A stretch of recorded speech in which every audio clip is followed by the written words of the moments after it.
welcome to your own YouTube channel Metric English Medium.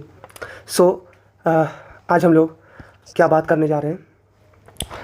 सबसे पहले वो क्वेश्चन डिस्कस कर लेते हैं जो आई थिंक ये वाला क्वेश्चन था। यस, ये वाले क्वेश्चन। तो इसमें एक स्टूडेंट का कमेंट हमने पढ़ा, उसने कहा कि उन्हें समझ नहीं आया। तो ये क्वेश्चन देखिए क्या कर रहा है कि Y is diffusion insufficient to meet oxygen requirement of multicellular organism like human। सबसे पहली बात, आपको ये बात पता है कि इंसान जो है वो मल्टीसेलर है, ठीक है। यानी मल्टीसेलर मतलब वो ऑर्गेनिज्म जो एक से ज़्यादा सेल से बने हुए हैं, दैट इज़ मल्टीसेलुलर ऑर्गेनिज्म, ठीक है।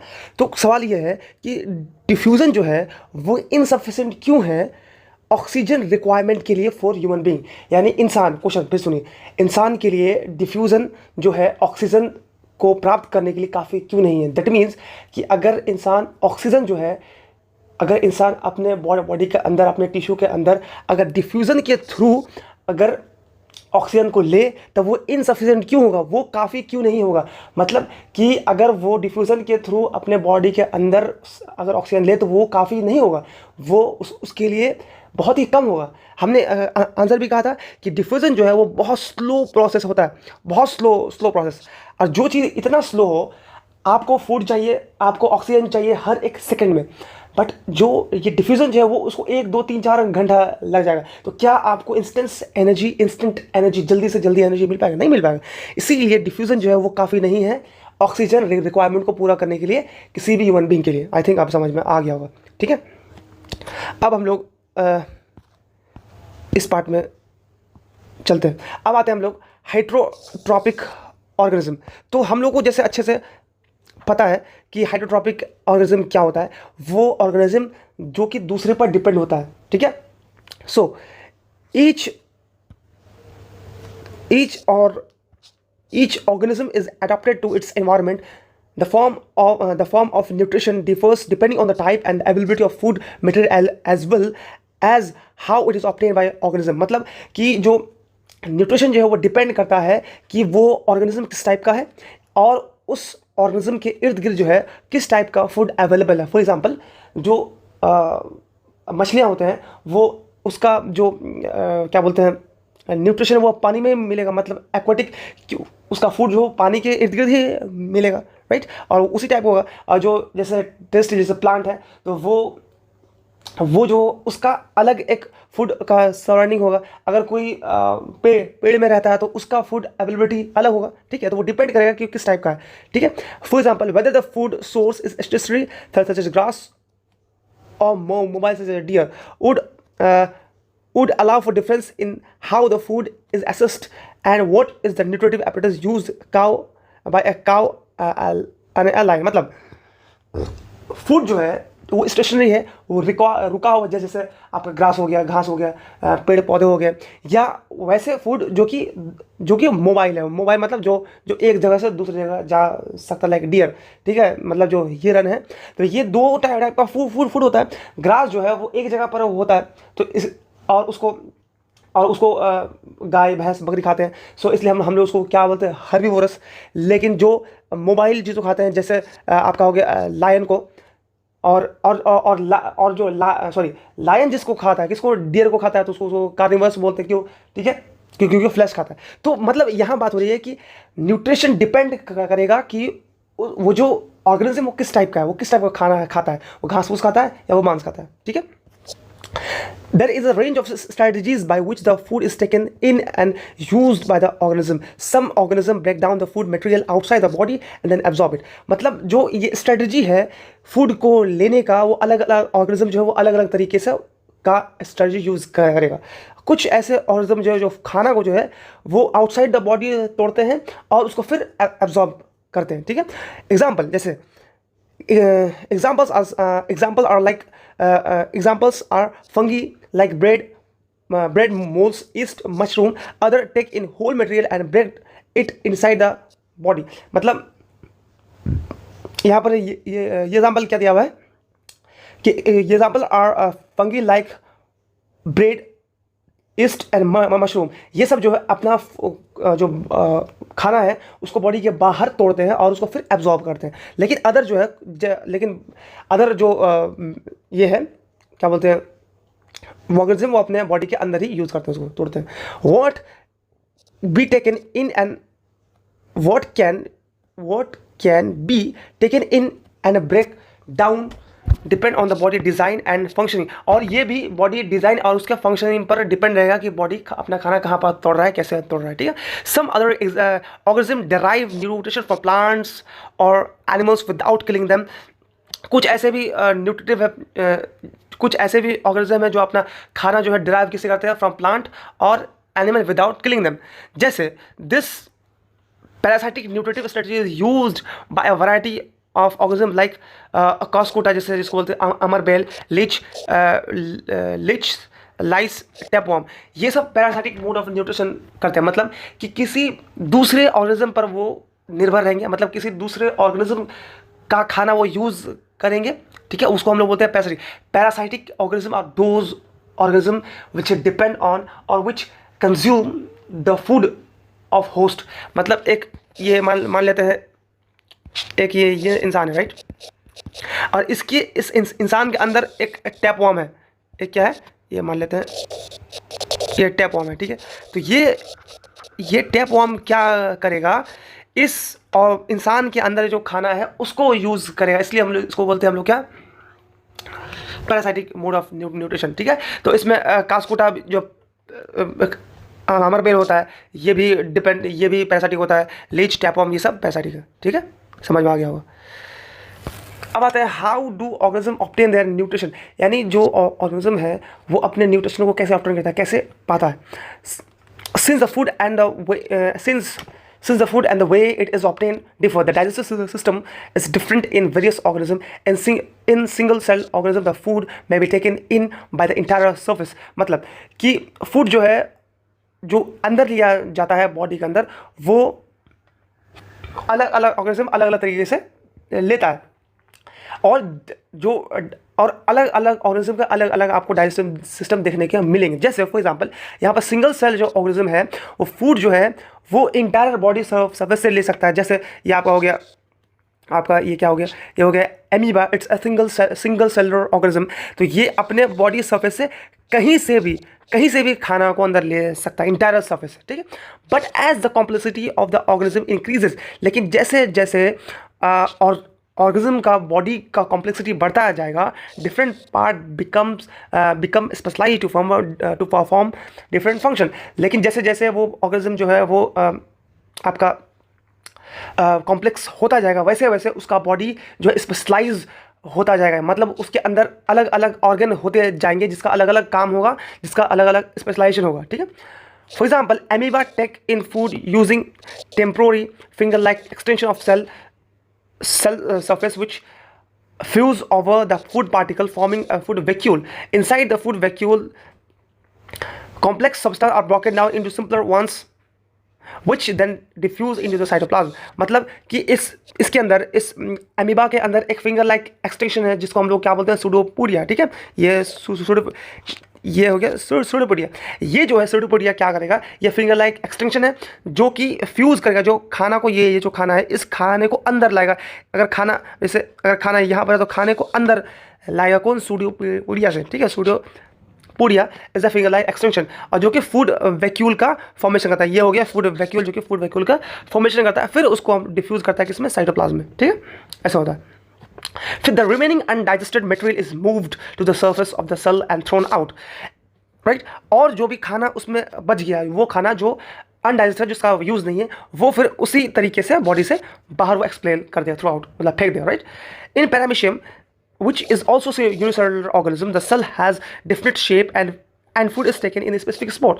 The food is moved in the spot by the movement of cilia which covers the entire surface of the cell। मतलब एक पैरामीशियम है, ठीक है, वो भी सिंगल सेलर होता है, बट उसके बॉडी में क्या लगाता है, यह हो गया सीलिया, ठीक है। ये हो गया cilia is also a finger like projection which help in food absorption in the paramecium. तो पैरामीशियम भी एक सिंगल सेलुलर ऑर्गेनिज्म है, जो कि ये जो इसका जो सीलिया है, ये फूड यही देखता है उसको अंदर लाने की कोशिश करता है। तो ऐसे होता है, ठीक है। अब आता है हम लोग न्यूट्रिशन इन ह्यूमन बींग। अब हम लोग यूनिसेलुलर के बारे में पढ़ लिए। अब हम लोग ह्यूमन बींग जो मल्टी सेलुलर है, इसके बारे में हम लोग पढ़ रहे हैं, ठीक है। The alimentary canal is basically a long tube extension from the mouth of the anus. मतलब एलिमेंट्री कैनाल कहाँ से कहाँ तक होता है? जो एलिमेंट्री कैनाल है वो आपके माउथ से लेकर पूरे यहाँ से पूरी एनस तक होता है, ठीक है। अगर क्वेश्चन आए एमसीक्यू में कि एलिमेंट्री कैनाल कहाँ से कहाँ तक होता है, माउथ से स्टमक तक, या माउथ से स्मॉल इंटेस्टाइन तक, या माउथ से लार्ज इंटेस्टाइन तक, या माउथ से एनस तक, तो आपका होगा माउथ से एनस, ठीक है।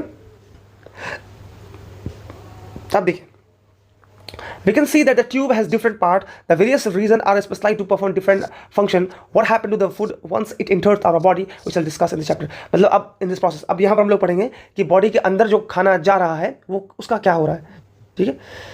अब अच्छा, जो नोट्स, वेट इंपॉर्टेंट पॉइंट आप यहाँ पर इंपॉर्टेंट पॉइंट आप ये नोट कर सकते हैं, पैरासाइटिक वाला, और हमको नहीं लगता इसमें कुछ होगा, ठीक है। ये इंपॉर्टेंट पॉइंट आप यहाँ से लिख सकते हैं, पैरासाइटिक में, ठीक है। यहाँ से हो गया, बस ये उतना ये इंपॉर्टेंट नहीं है। और यहाँ पर सीरिया जो है फूड वैक्यूल या पैरामीशियम या एक्सटेंशन हेमिफैटिक्स फूड फर्टिलाइजेशन, ठीक है। आप यहाँ बस, ओ सॉरी, ठीक है, यहाँ तक काफ़ी, ठीक है। अब आते हैं हम लोग असल पार्ट में, जो है human being. We eat food in various type of food which has to pass through same digestive tract. मतलब हम लोग जो है अलग अलग खाना खाते हैं, कोई वो खाना जिसमें प्रोटीन हो, या वो खाना जिसमें फैट्स हो, वो खाना जिसमें कार्बोहाइड्रेट है। तो हम लोग अलग अलग तरीके का खाना खाते हैं, और वो खाना जो है सेम ट्रैक से जाता है, यही एलिमेंट्री कैनाल से सेम ट्रैक से जाता है, ठीक है। अब देखिए, नेचुरली इस पार्ट को आपको गौर से अच्छे से पढ़ना है, ठीक है। Naturally, the food has taken to be processed to generate the particle which are small. Wait. Naturally, the food has to be processed to generate particle which are small and of same texture. This is achieved by the crushing of food to our teeth. With our teeth. मतलब कि जो generally जो food जो है उसको process करते हैं हम लोग, और उसको छोटे छोटे पार्टिकल में तोड़ते हैं, और जैसे जिसमें कि वो क्या होता है कि सेम टेक्सचर में आ जाए, जिसको हम लोग एब्जॉर्बल हो पाए, ठीक है। That can be absorb. फिर उसको तो हम लोग उसको कैसे करते हैं, वही अचीव्ड। हम लोग उसको पहले तो क्रश करते हैं इन द माउथ। मतलब सबसे पहला डाइजेशन जो है, डाइजेशन स्टार्ट्स एट माउथ, ठीक है। ये जहन में बैठा लीजिए कि डाइजेशन जो है वो माउथ में शुरू होता है, ठीक है। The food since the lining of the canal is soft, the food is also wet to make it passage smooth. मतलब वेटेड, मतलब जो लिनिंग ऑफ ये जो एलिमेंट्री कैनाल है उसका लिनिंग जो है, इसकी बात बोल रहे हैं कि the lining of canal is soft, जो लिनिंग ऑफ है ये सॉफ्ट है। तो इस एलिमेंट्री कैनाल के जैसा हम लोग फूड को स्मूथ बनाएंगे, जिससे कि फूड जो है इसके अंदर दौड़ सके, जा सके, ठीक है। when we eat something we like our mouth waters. मतलब जो भी कभी जो चीज़ हम लोग खाते हैं, मतलब या जो चीज़ हम लोग पसंद है, जैसे आप में से बहुत लोगों को, खास करके लड़कियों को जो है गोलगप्पा बहुत पसंद है, ठीक है। तो आप मार्केट जाने से पहले जब आपके दोस्त बोलते हैं कि चलो आज गोलगप्पा खा के आते हैं, तो आपके जहन में क्या आता है, पहले ही आपके मुंह में पानी आने लगता है। तो आई थिंक अब भी आपके मुंह में पानी आ रहा है, राइट। तो ऐसा क्यों होता है, अब हम लोग देख रहे हैं ऐसा क्यों होता है। This is actually not only water but a fluid called saliva excreted by the salivary gland. Another aspect of the body we ingest is it the complex nature. If it is to be absorbed from the alimentary canal, it has to be broken in simpler molecule. इसका answer क्या हो गया? क्यों गोलगप्पा नाम सुन के पानी आ रहा है? इसलिए क्योंकि वो सिर्फ पानी नहीं आ रहा है, उसके साथ क्या है, सलाइवा होता है, ठीक है। उसके साथ क्या होता है, उसके साथ ये इंपॉर्टेंट लाइन, उसके साथ सलाइवा होता है। अब वो सलाइवा का क्या काम है, क्यों होता है, क्योंकि फूड जो है उसको इंजेस्ट करना है, क्योंकि फूड जो है बहुत कॉम्प्लेक्स नेचर होता है, अभी उसको देखेंगे, और वो एब्जॉर्ब होता है। ठीक ठीक, तो ये हो गया। ठीक है, तो मतलब कि जो खाना, जब हम लोग नाम लेते हैं गोलगप्पा का, तो जहन में क्यों, तो जो सलाइवा वो सिक्रीट करने लगता है पहले। क्यों, क्योंकि आपके जहन में जब आ रहा है कि खाना खाना है हमको, मुंह में पानी आ रहा है, दैट मीन्स कि वो अब आपका जो बॉडी है वो रेडी हो रहा है उस खाना को तोड़ने के लिए, उस खाने को छोटे छोटे ग्लोब्यूल्स में तोड़ने के लिए, जिससे कि आपका बॉडी उस खाने को जो है एब्जॉर्ब कर पाए। ठीक है, अब यहाँ से जो हम ग्रीन पीला पीला जो करेंगे, यहाँ जो भी हम हाईलाइट करेंगे आपको उसको नोट करना है। देखिए, ये this is done with the help of biological catalyst called enzyme. और ये जो खाना को जो तोड़ते हैं हम लोग, इसको कौन करता है, इसको करता है बायोलॉजिकल कैटलिस्ट, जिसको हम लोग एंजाइम बोलते हैं। मतलब हमारे बॉडी में अलग अलग जगह में अलग अलग तरीके के एंजाइम निकलते हैं। जैसे फॉर एग्जांपल जो माउथ है वहाँ पर हाइड्रेटिक एंजाइम आपके आएंगे, और उस एंजाइम जो है वो कोई कार्बोहाइड्रेट को तोड़ रहा है, कोई फैट्स को तोड़ रहा है, मतलब मुंह में नहीं और बॉडी के अंदर। और आपको स्टमक में आएंगे जो HCl है, वो ऐसे ऐसे एंजाइम आएंगे जो है, जैसे पेप्सिन होगा, ठीक है, जैसे ट्रिप्सिन होगा, कोई फैट्स को तोड़ रहा होगा, कोई प्रोटीन को तोड़ रहा होगा। ये सारे जो एंजाइम है इसलिए होंगे, इसलिए आते हैं आपकी बॉडी में, क्योंकि उसको तोड़ना, क्योंकि खाने जो कॉम्प्लेक्स फूड है उसको स्मॉल पार्टिकल में तोड़ सके, और उससे हम लोग जो है एब्जॉर्ब कर पाएँ, और उससे हम लोग एनर्जी को ले पाएँ। ठीक है, तो इसी बायोलॉजिकल कैटलिस्ट के थ्रू होता है। अब सलाइवा का क्या करना होता है, the saliva contain an enzyme called salivary amylase. जो सलाइवा है उसके अंदर क्या होता है, सलेवरी अमाइलेज। उसका काम क्या, आपको ये बहुत इंपॉर्टेंट लाइन आपको ये याद रखना है। उसका काम क्या है, सलेवरी अमाइलेज का काम क्या है, that break down the starch which is complex into small sugar और सिंपल शुगर। मतलब अब सिंपल शुगर किस में तोड़ता है, आपके लिए लिख देते हैं। जो आपका स्टार्च जो है, ये जो स्टार्च है वो माल्टोज में टूटता है। ठीक है, ये माल्टोज क्या है, ये भी स्मॉलर शुगर है। ठीक है, ठीक है, तो ये माल्टोज जो है ये जो है सिंपल शुगर है। ठीक है, आप लोग क्लास 11th और 12th में इसको अच्छे से पढ़िएगा कि क्या होता है सब चीज़। ठीक है, अब द फूड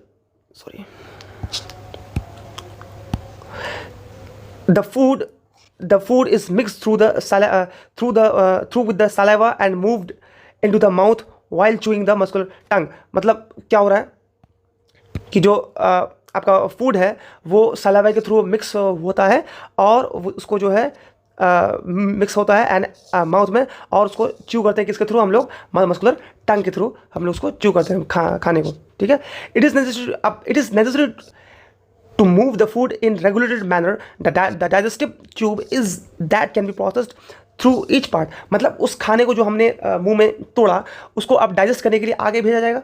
अब वो जो है प्रोसेस करने के लिए उस खाने को, अब वो खाना किसके थ्रू जाएगा, थ्रू द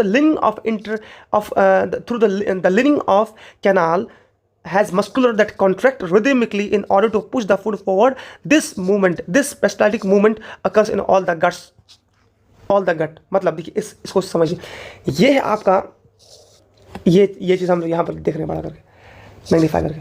ये है आपका जो है लिनिंग ऑफ क्या कैनाल। ठीक है, एलिमेंट्री कैनाल।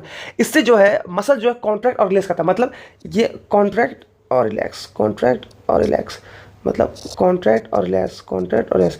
असल में जो है वो ऐसे होगा, मतलब खाना जब जा रहा होगा, मतलब ऐसे होता तो ये सीधा ही है, बट जब इसमें खाना आ रहा है फूड से बाहर, मतलब माउथ से जब एलिमेंट्री कैनाल में आएगा, तो ऐसा मूवमेंट आपके एलिमेंट्री कैनाल को देखने को मिलेगा। आप यूट्यूब में सर्च कीजिएगा कि एलिमेंट्री कैनाल पेरिस्टाल्टिक मूवमेंट, तो आपको उसका मूवमेंट 3D में दिखा जाएगा। ठीक है, तो आपको ज़्यादा से याद रहेगा। ठीक है, सो हम क्या बोल रहे हैं यहाँ पर, this line is important, so you must highlight this. The lining of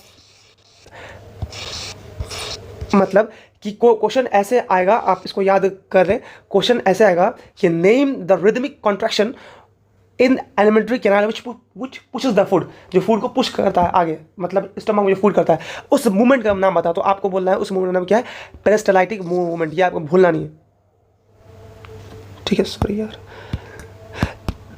peristaltic movement, ठीक है।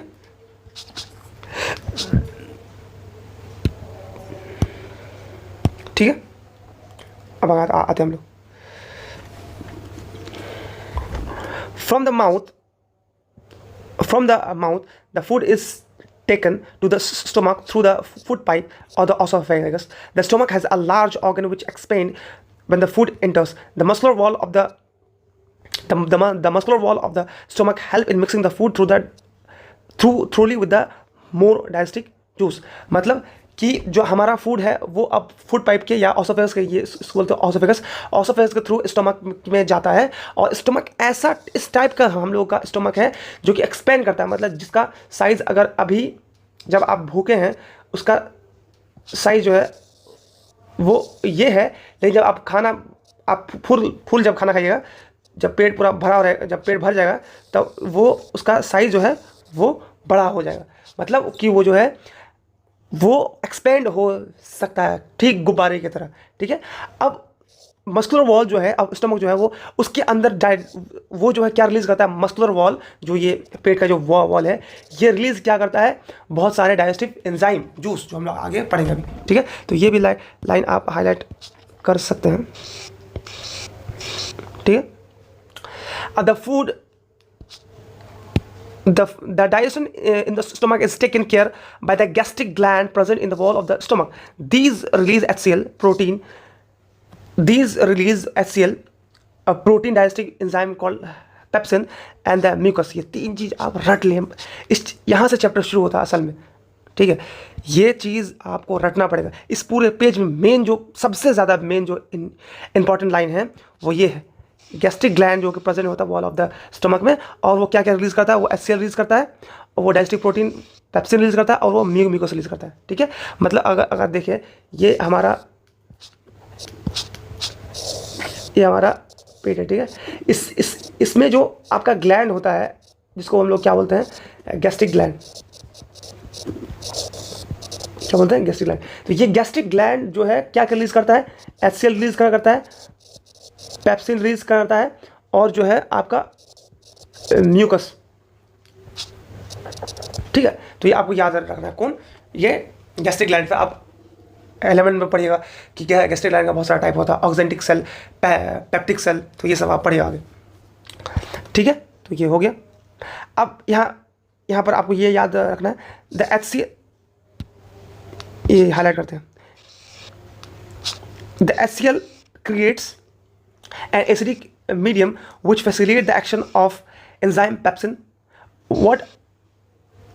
And the mucus protect the inner lining of the stomach from the action of the body. अब देखिए अब क्या बात हो रही है, बात यहाँ पर ये हो रही है कि जो आपका HCl है, HCl है, इस HCl का क्या काम है आपको अच्छे से याद रखना है। ये सबसे मेन टॉपिक है कि HCl का क्या काम है। जो फूड जो आपका बॉडी में, आपके पेट में फूड गया, ठीक है, उस फूड को तोड़ने के लिए जो HCl क्या करेगा, HCl वहाँ पर एसिडिक मीडियम बनाएगा। क्या बनाएगा, एसिडिक मीडियम, जो कि एसिडिक मीडियम इसलिए बनना ज़रूरी है।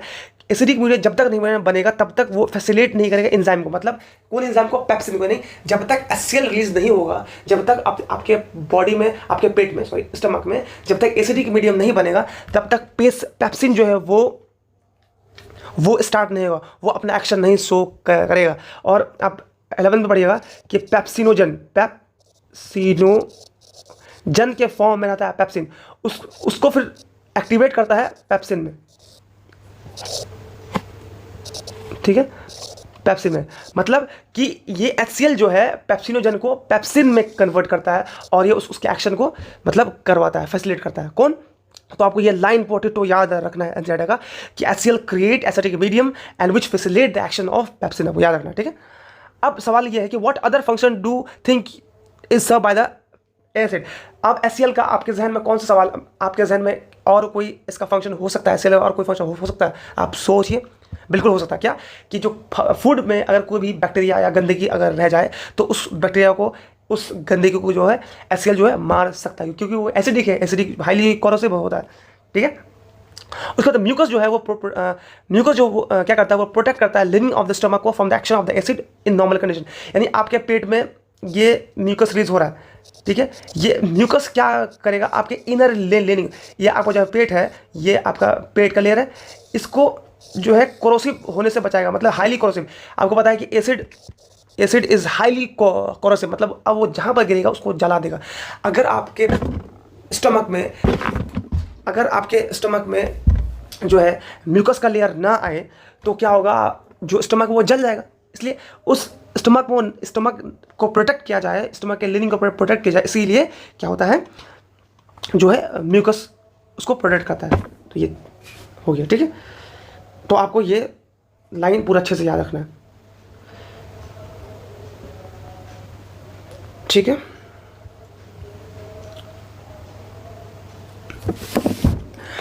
we've often heard that the adult complain about acidity. Can this be related to what has been discussed above? अब हम लोग देखते होंगे कि हमारे बड़े कंप्लेन करते हैं कि यार गैस हो गया, क्या खा लें, गैस हो गया। तो क्या इससे रिलेटेड? हाँ बिल्कुल, इससे रिलेटेड है। हाँ बिल्कुल है। जब ज़्यादा खा लेंगे या खाना अगर डाइजेस्ट नहीं हो पाएगा तो HCl जो है वो गैस होता है, वो HCl वो एसिडिक की नेचर है, तो वो पेट में गैस बना देता है। ठीक है, अब ये कैसे क्यों हो सकता है? ज़्यादा खाने से या कम खाने से, बहुत पेट का खा लिया फिर भी गैस बन सकता है, या हम लोग वैसा चीज़ खा लिए, जैसे आपका फास्ट फूड हो गया, जैसे गुपचुप, गोलगप्पा, चाट, ये सब खा ले, जो हमारा पेट है उसको डाइजेस्ट नहीं कर पाता है, तो वो एसिडिटी के फॉर्म में आ जाता है। तो पहले के लोग क्या करते थे, मतलब हम लोग क्या कहते थे कि बड़े लोग का ये दिक्कत है, लेकिन अब जो है गैस्ट्रिक जो है वो छोटे लोग, वो हर तब के हर एज का जो बच्चा है या बच्चा, बूढ़े बड़े लोग इसको कंप्लेन करते हैं कि हमको गैस हो रहा है, हमको गैस हो रहा है। इसीलिए आपसे कहेंगे कि अगर आपको ऐसा होता है तो आप एक्सरसाइज करें, आप दौड़ें। ठीक है, या आप में से कोई जिम एफर्ट करता है, जिम जाए, उससे क्या होगा कि आपका बॉडी फिट रहेगा। बॉडी फिट रहेगा तो आप पढ़ पाएगा, अगर बॉडी फिट नहीं है तो आप कभी नहीं पढ़ पाएगा। तो आपके जहन में ये रहना चाहिए, राइट। आप खास करके लड़कियाँ जो है उनको एडवाइस है कि आप जो है फास्ट फूड थोड़ा कम खाएं। ठीक है, क्योंकि आपके सेहत में असर पड़ेगा, राइट। अब आते the exit of food from the stomach is regulated by the sphincter muscles, which releases in a small amount into small intestine. From this stomach, the food now enters in the small intestine. This is the largest part of the alimentary canal, is fitted in the contact because coiling area. अब हम लोग यहाँ से ना हम लोग जो है हम लोग नेक्स्ट वीडियो में देखेंगे, क्योंकि वीडियो बहुत लंबा हो जाएगा। ठीक है, तो ये थोड़ा ही बचा है, नेक्स्ट वीडियो में इसको हम लोग 5 मिनट में निपटा लेंगे। उसके बाद हम लोग रिस्पिरेशन में आगे बढ़ेंगे। उसके बाद आप जो है ये क्वेश्चन बना सकते हैं, हम जो हम लोग अभी डिस्कस किए बहुत ही डिटेल में। ये आप क्वेश्चन बना के आइएगा, ये क्वेश्चन आपको बनाना है। ठीक है, ये क्वेश्चन बनाना है, ये क्वेश्चन बनाना है, ये चारों क्वेश्चन आपको SW में होमवर्क है, आपको बनाना है। अगर नहीं बना, देखिए आपको जो क्वेश्चन हम बनाने बोल रहे हैं आपकी कॉपी में उसका फेयर होना चाहिए। That is must, that is फर्द, आपकी कॉपी में वो होगा। ठीक है, क्योंकि NCERT का अगर आपने इंटेक्स क्वेश्चन बनाया और आउटसाइड जो क्वेश्चन दिया हुआ वो अगर आप एक रात पहले भी पढ़ के जाएंगे ना तो बहुत एनफ होगा। आप ये बात मानिए, आपको ये सॉल्व करना है खुद से। ठीक है, उसके बाद हम लोग कल पढ़ लेंगे, उसके बाद हम लोग रेस्पिरेशन शुरू करेंगे। ठीक है, ओके। अगर आपको अगर अच्छा लग रहा है, आपको समझ में आ रहा है, तो आप बिल्कुल कमेंट करें कि आपको समझ आ रहा है, और आप खुद का नोट्स बनेंगे। जो हम हाईलाइट कर रहे हैं इधर, आपको उसका नोट्स होना चाहिए। और आप अपने जो भी भाई बहन हैं, जो भी लोग पढ़ाई कर रहे हैं या दोस्त हैं, आप उनको शेयर करें ताकि वो भी इसका फ़ायदा उठा पाए। कोई भी बच्चा कंप्लेन नहीं होना चाहिए कि भाई बिहार बोर्ड में जो है वो इंग्लिश मीडियम का पढ़ाई होता ही नहीं है। तो आपको इस चैनल मिल गया है, आप जो है बिल्कुल इसका फ़ायदा उठाइए और अपने भाई बंधु को भी बोले कि इसको शेयर, लाइक, सब्सक्राइब करें। ठीक है, ओके, गुड नाइट।